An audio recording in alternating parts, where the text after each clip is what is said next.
Hello everyone, आज हम पढ़ने वाले 13 मार्च वाला विज्ञान का पेपर, जो कि 13 मार्च में आने वाला है। ये 100% रियल पेपर है।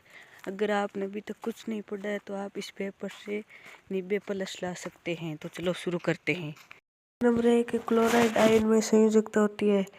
8, रासायनिक परिवर्तन का उदाहरण है तो लोहे पर जंग लगना।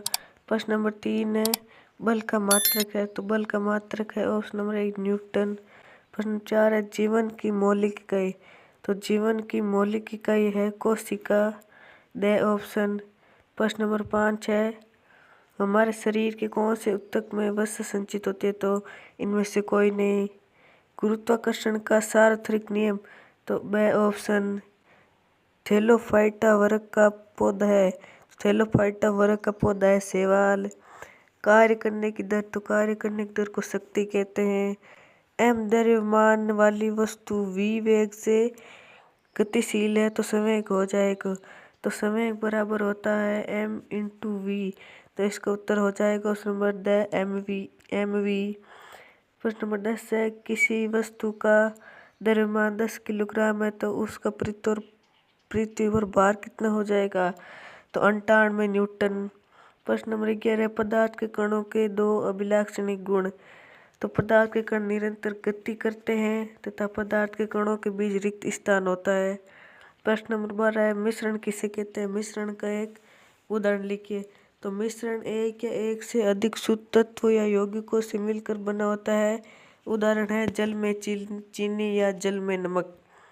प्रश्न नंबर 13 है, किसी परमाणु द्रव्यमान के के तथा एल कोश में अधिकतम इलेक्ट्रॉन होते हैं तो के कोश में 2 इलेक्ट्रॉन होते हैं तथा एल कोश में 8 इलेक्ट्रॉन होते हैं। प्रश्न नंबर 14 है, लाइसोसोम को आत्मघाती थैली क्यों कहते हैं तो लाइसोसोम को आत्मघाती थैली इसलिए कहते हैं जब कोशिकीय चयापचय में व्यवधान हो जाता है तब लाइसोसोम में शक्तिशाली पाचक एंजाइम होते हैं जो जब कोशिका क्षतिग्रस्त हो जाती है तो वह कोशिका को ही खा लेते हैं। प्रश्न नंबर 15, उत्प्लावकता से आप क्या समझते हैं तो उत्प्लावकता जब किसी वस्तु को द्रव में डुबोया जाता है तो वह अपने ऊपर की ओर एक बल अनुभव करती है, उसको ही उत्प्लावकता बल कहते हैं। प्रश्न नंबर 16 है, पादप ऊतक कितने प्रकार होते हैं तो पादप ऊतक 2 प्रकार के होते हैं, स्थायी ऊतक तथा विभोजक ऊतक। प्रश्न नंबर 17, एक समान चाल से गतिमान किसी वस्तु का दूरी समय ग्राफ है तो एक समान चाल से किसी तो ये एक सीधी रेखा हो जाएगी जिसमें इधर आ जाएगा दूरी तथा यह हो जाएगा समय, तो ये सीधी रेखा को एक समान चाल से ये इसका ग्राफ हो जाएगा। गति का प्रथम समीकरण तो गति का प्रथम समीकरण v बराबर u + 80 हो जाएगा।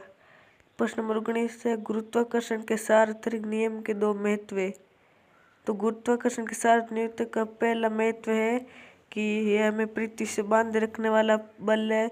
दूसरा है सूर्य के चारों ओर ग्रह की गति। तीसरा है पृथ्वी के चारों ओर चंद्रमा की गति। ये सब। प्रश्न नंबर 20 है, पशुपालन के कोई 2 लाभ तो पशुपालन से हमें दूध प्राप्त होता है तथा ये बोझ ढोने में भी काम आता है और इनसे हमें प्राकृतिक खाद मिलती है। प्रश्न नंबर 21 है, निम्नलिखित तापमान को सेल्सियस इकाई में बदले तो 300 - 273 यह हो जाएगा 27 डिग्री सेल्सियस और 573 - 273 तो इसका उत्तर आ जाएगा 230 डिग्री सेल्सियस। प्रश्न नंबर 22 है, समांगीय विषमांगीय मिश्रण में उदाहरण सहित तंत्र लिखियो तो समांगी ऐसा मिश्रण है जिसमें अवयव के सभी घटक समान रूप से मिले होते हैं अर्थात सभी जगह का संगठन एक समान होता है जैसे चीनी का घोल। तथा विषमांगी मिश्रण वो होता है जिसमें अवयव के सभी घटक असमान रूप से फैले होते हैं, इन्हें भौतिकी द्वारा पृथक किया जा सकता है जैसे जल तथा तेल, नमक या सल्फर। प्रश्न नंबर 23 है, निम्नलिखित के सूत्र लिखिए तो सोडियम हाइड्रोक्साइड का सूत्र है NaOH OH तक एल्यूमिनियम क्लोराइड का है AlCl3। प्रश्न नंबर 24 है हृदय में कौन सी पेशियां पाई जाती है, इनकी क्या विशेषता है। तो हृदय में कार्डिक पेशियां पाई जाती है। ये पेशियां स्वयं को नियंत्रित कर हृदय की गतिविधि संचालित करती है। ये अनैच्छिक होती है। प्रश्न नंबर 25 है चाल और वेग में अंतर बताइए। प्रश्न नंबर 26 से 20 मीटर की ऊंचाई से गेंद को गिराया जाता है तो इसका वेग क्या होगा। प्रश्न नंबर 27 है जे थॉमसन का परमाणु मॉडल बोर के परमाणु मॉडल की तुलना। प्रश्न नंबर 28 है पादप तथा जंतु कोशिका की तुलना। प्रोकैरियोट कोशिका तथा यूकैरियोट में अंतर। प्रश्न नंबर 29 है जड़त्व क्या है। तो इस सभी के उत्तर हम देखते हैं। तो प्रश्न नंबर 25 के उत्तर चाल और वेग में अंतर। तो चाल किसी भी दिशा में इकाई समय में तय की गई दूरी है। वेग एक निश्चित दिशा में तय की गई दूरी है। चाल अदिश है तथा वेग सदिश राशि है। ये धनात्मक या ऋणात्मक और धनात्मक दोनों हो सकता है। गतिमान वस्तु चाल शून्य नहीं होती जबकि वेग शून्य हो सकता है। प्रश्न नंबर 26 का उत्तर यह है ऊंचाई बराबर 20 मीटर, यू बराबर 0, त्वरण बराबर 10।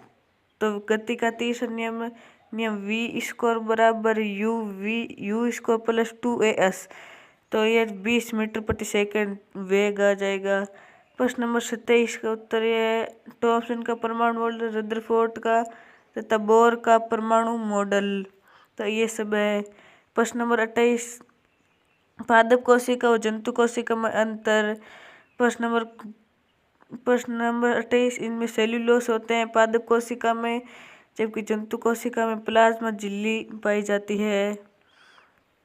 प्रश्न नंबर 28 का दूसरे का उत्तर प्रोकैरियोट तथा यूकैरियोट। प्रोकैरियोट जिसमें केंद्र के झिल्ली नहीं होती जबकि यूकैरियोट में पूर्ण विकसित केंद्र की झिल्ली होती है। प्रश्न नंबर 29 का उत्तर जड़त्व के कारण होता है। जब हम गतिशील बस में तो जड़त्व वस्तु द्वारा अपनी गति की अवस्था में परिवर्तन का विरोध करने की प्रवृत्ति को जड़त्व कहते हैं।